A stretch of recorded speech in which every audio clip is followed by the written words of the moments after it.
Welcome everyone to a wide and quick chat from the Initiative in Computational Humanities, Arts and Social Sciences through the Faculty of Computing and Data Sciences at Boston University.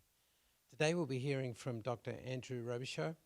Dr. Robichaud is an Assistant Professor of History within the College of Arts and Sciences. As a specialist in 19th century America, he's explored topics such as the central role of animals in urban communities and the history of ice and the ice trade.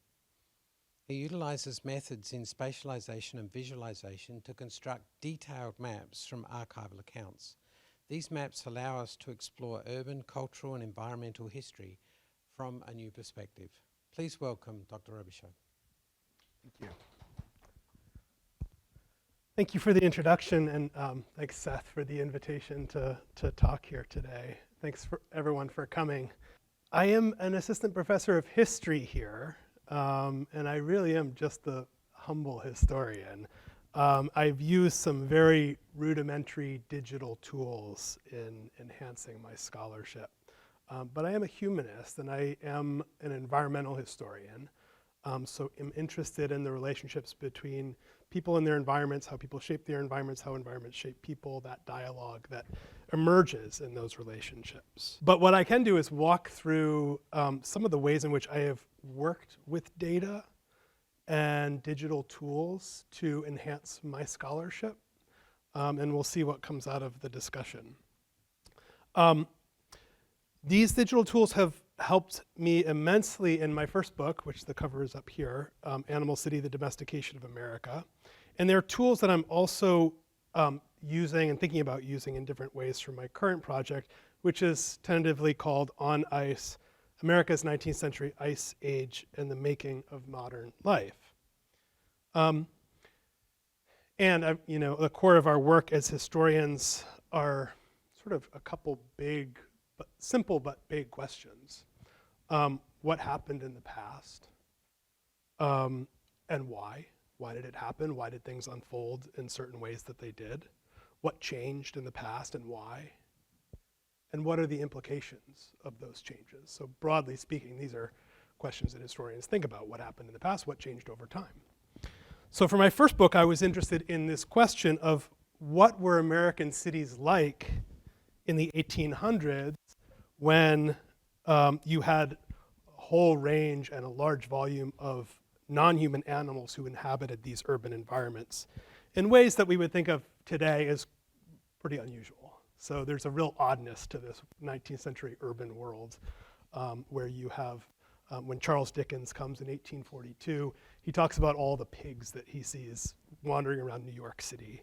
And others share some of these same observations. Would have had tens of thousands of horses, thousands and thousands of pigs or cattle or sheep, cows, etc. So I was interested in what were these places like? What changed and why did it change? How do we go from the city of Charles Dickens to the 20th century city? And there's actually quite a legislative, political story there that unfolds. And as part of that inquiry, I engaged mapping and visualization projects as a researcher at the Stanford Spatial History Project, which is later folded into the Stanford Center for Spatial and Textual Analysis, SESTA. I'll say that these, the work was a large investment of time and energy. And so as historians, we spend a lot of time in archives, reading, thinking, reading what other people have said about a particular topic, writing. And so this is sort of an additional part of the work that we're already doing. It's a large investment of time and energy. But I often experience these as like these ways of visualizing different kinds of, these are small data projects by any measure, but as a sort of play. It's sort of like playing with, okay, well, let me see what this looks like on a map. Let me see what this looks like in a visual, quantitative way. And then that helps me bring new questions to the archival work that I do. So I'll give you some examples. Another thing that digital work has done for me is that it's, as I said, most of the work we do is highly verbal, right? It's words on a page. It's thinking in words. And doing kind of visualizations is sort of a departure from that. So it's a way to process and think about and be in a project, but you're not necessarily with words. And I found that useful. I found that really helpful as sort of an additional piece of thinking through something. And finally, these projects, though they could have been done individually, were collaborative. So they existed in a lab space. And that's also a distinctive thing for historians, because we're typically sitting by ourselves in an archive, sitting by ourselves at a computer. The digital work was highly collaborative and involved people who really knew how to use these tools extensively, and folks who are doing data entry, and folks like me who are sort of like straddling these different worlds. So there were a few modest online publications that came out of my work on Animal City. And interestingly enough, the website is no longer active. So this is something that as digital humanists we have to think about. It's like, you have a nice website, you create a visualization. Well, there's a certain degree of maintenance that needs to happen in order to keep that site active, and who's going to do that work, and who's going to pay for that work, and so forth. My understanding is that the Spatial History Project had a hack and that they're rebuilding it, but it's not available right now, so I can't show you the live visualizations, but I can talk through them a little bit. Much of it was never published, which is to say these were just sort of ways that I was working through material by visualizing it.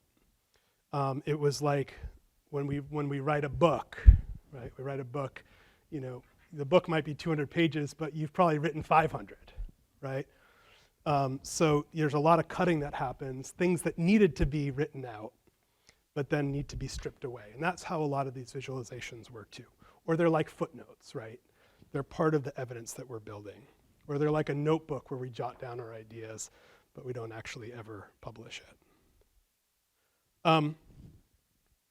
So as I said, I was interested in this first book about what was it like in these cities and what changed over time. And I figured out that mapping was a way that I really engaged with this material, and I could spend hours on it, and it felt like a break of sorts, but really I was processing it in a different way. And as a historian, I am interested in time and place, and for something to be mapped, it needs merely to have a name, a date, and a location. And so those are the things I'm looking for when I'm reading. Can I get a name, a date, and location? Can I essentially create my own small data set that then I can use and manipulate? And then once mapped, previously invisible patterns become visible. Distances, densities, networks could be potentially measured and analyzed. And there's an experimentation that comes out of this kind of work too. And that was part of the stated purpose of the lab, is that these are not just illustrations, right? They're not just, okay, we know this happened, let's create a visual representation of it.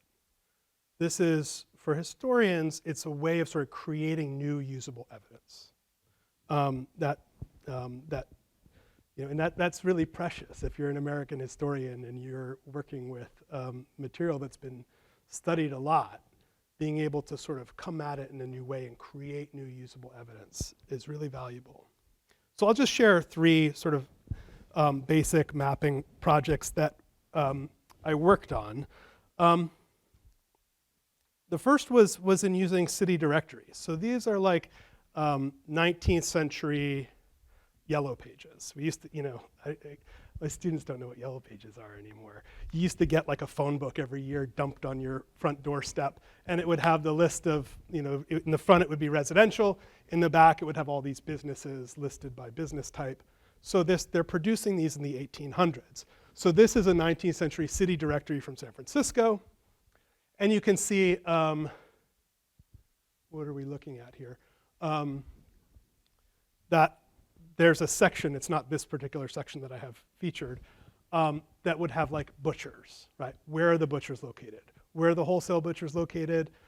And then because it's horses are the primary way people are moving things around, getting around, they would have a whole number of businesses that were related to horse populations in cities, bidders, clippers, stables, et cetera, feeding, hay and oats feeding stores. And so this isn't really that useful in its current state, right, obviously. It's just lists of things. But there's spatial data in it. There's change over time because we have these over many, many years. And so with the help of a researcher, I put this into a spreadsheet. We put it through a geocoder. And of course, because it's historical data, it needs to be refined, right? This wasn't made to do what we're trying to do with it. So addresses have changed, so you need to figure out when the city changed addresses. You need to build that into the new geocoding. And then you also have to think about how is this data being produced? How are these directories being produced? How much faith do we have in the fact that these directories are accurately representing where the butchers are in the city? And I think that they're pretty good, actually. And you also have to think about there's some spatial data on these that are really hard to map. Like it'll say like at the foot of Harrison Street. What does that mean? The foot of Harrison Street. So we have to think about, okay, so the foot of a hill, right? So we have to there's a lot of interpretation that goes into actually putting a point on a map for some of these. Some of these are really easy. They translate very, very smoothly. So I just wanted to point that out to give you a sense of like how, when dealing with historical sources that you didn't yourself gather, there's a lot of interpretation that needs to go on. So the first thing I want to do is I want to see, historians have talked about like the animals in cities in the 19th century. Okay, well, what did it look like in its granularity?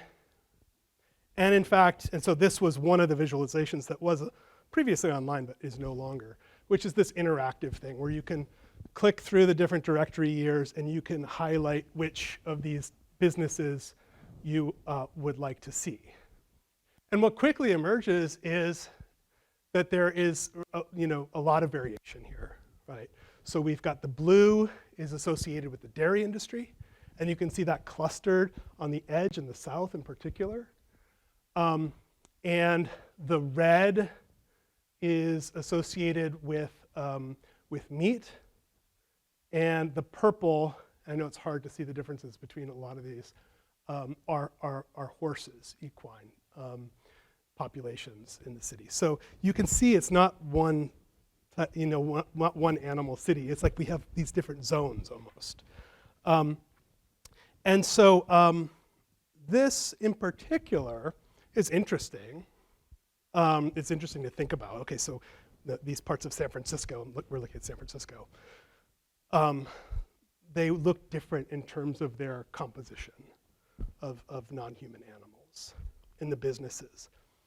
This one in particular, this change in milk dealers in San Francisco, which, again, this is imprecision of data. Just because it's listed as a milk dealer does not necessarily mean that it has cows. But many of them quite obviously do have cows. Like, why else would you have so many down here on the south? And so what this actually did for me was it tipped me off that there was a big change going on between 1880 and 1900. And in particular, you can see this whole zone right here is, the dairies are essentially eliminated. Why? So that raises the question of why. That's a question that I could then take back to the archives, then take back to other sources, and try to explain why. So it's not necessarily a precise measure, but it's a way of raising new questions. That's how I see it. That's how I used it. And the answer is that there were changing laws around this that were implemented in different ways, more forceful ways, in the late 19th century. where the city is passing what they call the 2-cow limit, which is the part of the city where you can have up to 2 cows. And so they're essentially imposing new spatial regulations on urban dairies. And we see it in the directories. We see that change in the directories, but it was the directories that tipped me off to it, right? So it's an iterative process here. The second area that had spatial data were the actual ordinances themselves. So this is one of the ordinances related to keeping swine, cows, and in particular, I was interested in where you could keep cattle and slaughterhouses in San Francisco. Somehow the dates are here, but you can't see it very well. 1852. So again, we've got this written record, right? I wanted to map it. I wanted to show change over time and where you could keep slaughterhouses in particular. So this was where you could keep them in 1852, 1854, 1857, 1859, 1866, big push right there. 1870. So we go from this to that. I could tell you that. I could write that down on a piece of paper. I could put it in a book. This shows you in a slightly different way to actually see it. And this isn't like a big, this is not a big data project by any means. But it's about seeing. It's about seeing, and it's about a visual argument. And finally, thirdly, I looked at the SPCA, the Society for Prevention of Cruelty to Animals, which we now think of as sort of these like boutique, nonprofit kind of organizations, maybe not boutique, but in the 19th century, SPCAs were powerful police forces. So they were incorporated with the power to make arrests, to prosecute, et cetera. And they did so quite extensively. So this is like essentially a police force that's wandering cities and making arrests and assessing fines based on cruelty to animals. And they started in the 1860s. San Francisco's started in 1868. I had access to this archive. I think I was the first researcher to have access to it because I was able to go through boxes before it was officially cataloged by the public library in San Francisco. And it had all of this spatial data in these different volumes. So here's a list of the prosecution record. This didn't have spatial data. It tells you the kind of animal. I don't know if you can see. The kind of animal they prosecuted for is in this column, and it's overwhelmingly horses. It tells you the name of the person who was charged. And then over here, I think it tells you the fine that was assessed, and whether the court dismissed it or awarded the fine. The fine went right back to the SPCA. So it's an interesting sort of form of governance too. So this contained prosecution records, and these were volumes that were kept by the officers themselves who were wandering the city and are saying, I went down here, I took a left on Harrison, I took a right on, and they're describing their routes. And so I thought, well, I want to know, again, not that useful if you're just reading through it. I want to know where spatially this was all happening.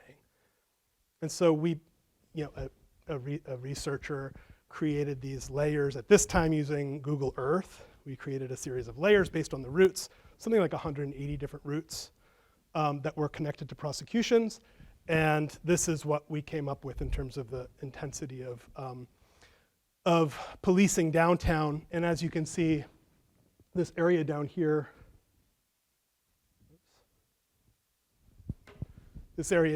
which is where the slaughterhouses were, goes largely unpoliced. In this case, it's entirely unpoliced by prosecutions. So another sort of type of historical archival work that becomes visible and invisible based on simply visualizing. So I could say more. I know I've gone over time already, but I think of this kind of work as a process, as an iterative process of discovery, of research, of getting new questions, of deriving new questions from visualization, of both spatially and quantitatively, that I can then take back to archival sources to test out. And finally, I'll just say I'm currently working on this new book about ice and the development of ice as a commodity in the 1800s. And there's lots and lots of data about ice in the 1800s because this is also the beginning of sort of data collection. But particularly when you're looking at something that's bought and sold, there's going to be a data record. And so there are all these questions that are emerging about the cost of ice. How is the cost of ice changing? How are the places where it's being harvested changing over time? How is it being consumed differently over time? These are all sort of embedded in a bunch of big data collection. I say big data collection. I'm aware of where we're talking here. For a historian, big data collections. That I'm trying to get at sort of where did ice expand within this 19th century geography and economy, and what were the implications of its expansion? So I'll stop there. We can, if there are questions, we can talk a little more.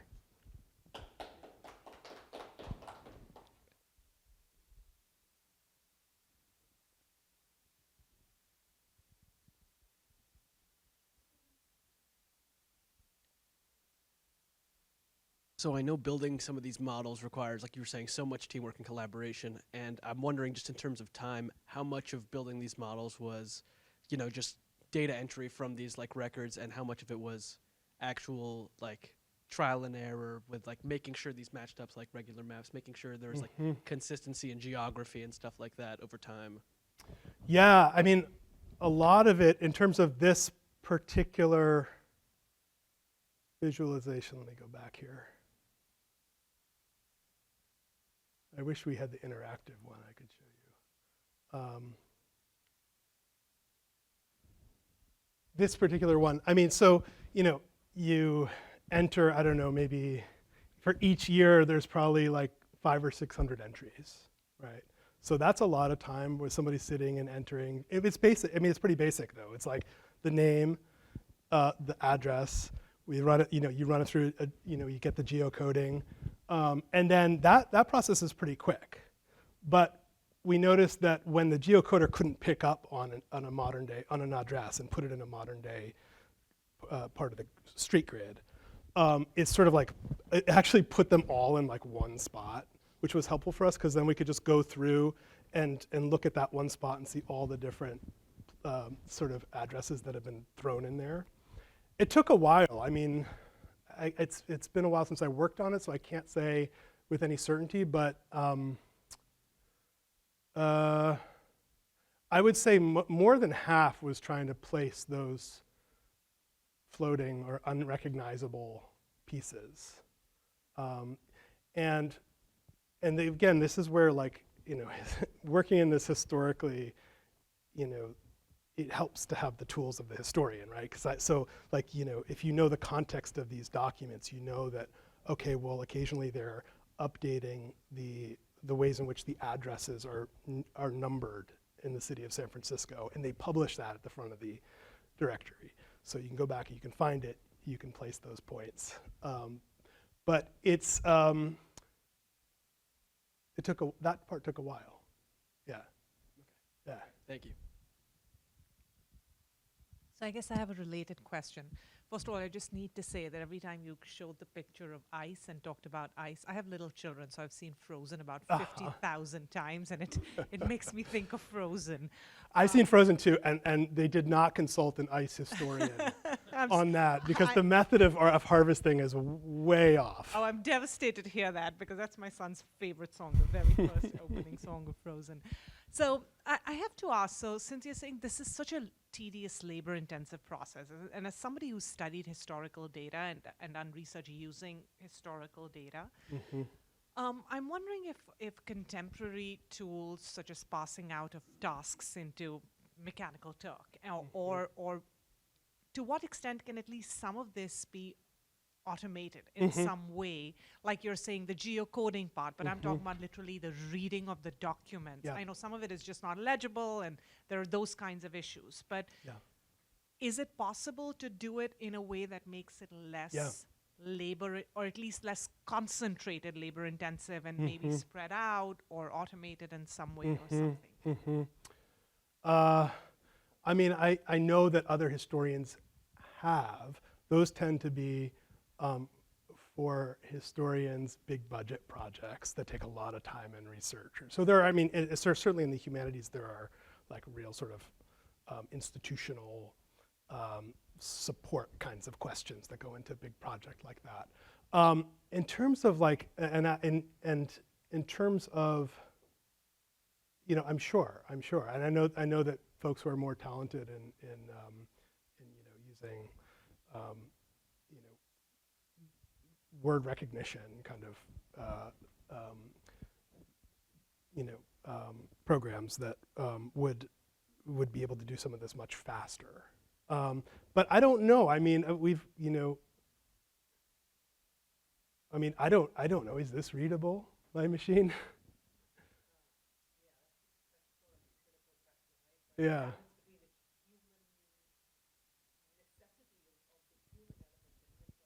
Mm-hmm.